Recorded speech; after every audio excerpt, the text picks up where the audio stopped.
নমস্কার, আমি সৌরাংশু দাস। ছড়া শিল্পী অপূর্ব দত্তের লেখা কবিতা মাপ করবেন।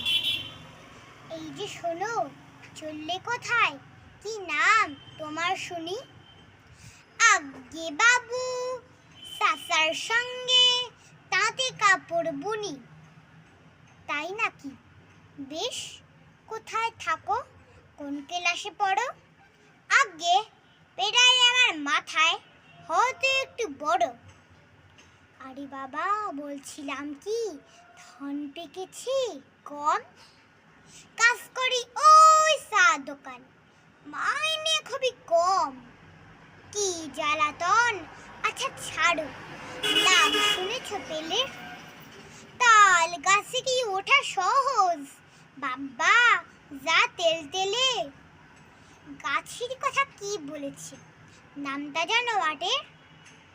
কি যে বলেন, ভাঙবে কেন, হাতলটা তো কাঠের। যাজ্ঞে বাবু, ঘাট হয়েছে, জল দেখিয়ে এক গিলাস। ঠিক বলেছেন, এই বছরের অব্যসাতের ক্লাস। দোহাই বাবা, এবার থামো, ভিড় হয়েছে ঢের। ভালো নাম তো হাফিজ আলী, মা ডাক শামসে। আচ্ছা বাবা, আচ্ছা, এবার বাড়ির দিকে হাঁটো। মাফ করবেন, আপনি কি স্যার কানে একটু খাটো? নমস্কার।